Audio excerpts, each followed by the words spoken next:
അങ്ങേ വീട്ടിലെ സുജയുടെ കല്യാണക്കുറിയാ. അടുത്ത ആഴ്ചയാ കല്യാണം. മനസ്സമ്മതാണേലും കൊള്ളാം, കല്യാണമാണേലും കൊള്ളാം. പുത്തൻ സാരിയുടെ കാര്യം മാത്രം പറഞ്ഞേക്കരുത്. പുതിയ തോരണം വാങ്ങിയിട്ടേ ആഴ്ച ഒന്നും ആയിട്ടില്ല. അതല്ലേ റിനിയുടെ കല്യാണത്തിനിട്ടത്. ഇനി ആ സാരി പുറത്തോട്ടൊന്ന് കാണിക്കാൻ കൊള്ളാവോ? അതിനൊരു മറുവശം കൂടെ ഉണ്ട് പപ്പ. നിന്റെ അഭിപ്രായം ഒന്നും ഇവിടെ ആരും ചോദിച്ചില്ല. മറുവശം കൂടി ഉണ്ടെന്ന് പറഞ്ഞതേ ആ സാരി മറിച്ചെടുക്കാവുന്ന തരം സാരിയാന്നാ ഉദ്ദേശിച്ചത്. കല്യാണത്തിന് പോകുമ്പോ സമ്മാനം കൊടുക്കണം. കുന്തം സമ്മാനം പോലും എവിടെ എടുത്തിട്ട് കൊടുക്കാൻ? ഞങ്ങളുണ്ടായപ്പോ അവര് സമ്മാനം തന്നിട്ടുള്ളതാ. അത് നീ അറിഞ്ഞിട്ടേ ഇല്ലാന്നങ്ങ് പറഞ്ഞേക്കണം.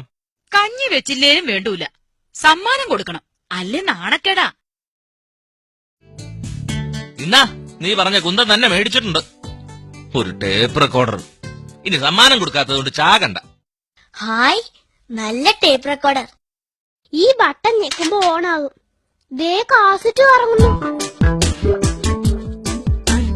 മുടിയാൻ നേരത്താ അവിടെ ഒടുക്കത്തെ ഒരു കല്യാണം. മാമ്പഴം വീഴുന്നു, നമുക്ക് പോയി എടുക്കാം. ആ പെണ്ണിന് 3 വയസ്സുള്ളപ്പോ മുങ്ങിച്ചാവാൻ പോയതാ. ഞാനാ അന്ന് രക്ഷിച്ചത്. ഒന്നങ്ങ് കണ്ടില്ലാന്ന് വെച്ചാ മതിയായിരുന്നു. പിള്ളേർക്ക് പുസ്തകവും ഡ്രസ്സും വാങ്ങിക്കാൻ കടം മേടിച്ച കാശാ. കൊണ്ട തിന്നട്ടെ കൊണ്ടാരങ്ങള്. അല്പം കാശ് ചെലവായതിന് ഇങ്ങനെയുണ്ടോ ഒരു വൈരാഗ്യം? അവള് കെട്ടാൻ പോണ ചെറുക്കനെ കണ്ടു കൊടുത്താലും മതി. പന്നിയുടെ മോന്ത പോലെ മുഖം. ഒന്ന് ചുമ്മാതിരിക്കേ. വേണ്ട ദിനങ്ങളൊന്നും പറയാതെ.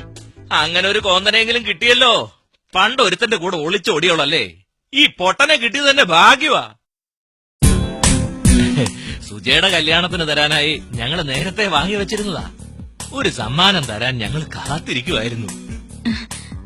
വളരെ സന്തോഷം. ഇത് ഞങ്ങളുടെ അയൽപക്കത്തെ വക്കീലെങ്കിലെ കൊണ്ടുതന്ന സമ്മാനമാ. ഇതെങ്ങനെ പ്രവർത്തിപ്പിക്കുന്നത്? ഈ ബട്ടണിൽ അമർത്തിയാൽ പ്ലേ ആവും. അവിടെ ഒടുക്കത്തെ ഒരു കല്യാണം. ആ പെണ്ണിന് 3 വയസ്സുള്ളപ്പോ മുങ്ങിച്ചാവാൻ പോയതാ. ഞാനാ അന്ന് രക്ഷിച്ചത്. ഒന്നങ്ങ് കണ്ടില്ലാന്ന് വെച്ചാ മതിയായിരുന്നു. അവള് കെട്ടാൻ പോണ ചെറുക്കനെ കണ്ടു കൊടുത്താലും മതി. പന്നിയുടെ മോന്ത പോലെ മുഖം. അങ്ങനെ ഒരു കോന്തനെങ്കിലും കിട്ടിയല്ലോ. പണ്ട് ഒരുത്തന്റെ കൂടെ ഒളിച്ചോടിയോളല്ലേ. ഈ പൊട്ടനെ കിട്ടിയത് തന്നെ ഭാഗ്യവാ.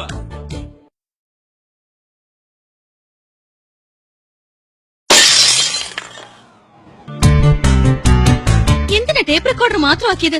ഒരു ടൈം ബോംബ് ആയിരുന്നെങ്കിൽ ഇത്രയും നാശം ഉണ്ടാകത്തില്ലായിരുന്നല്ലോ.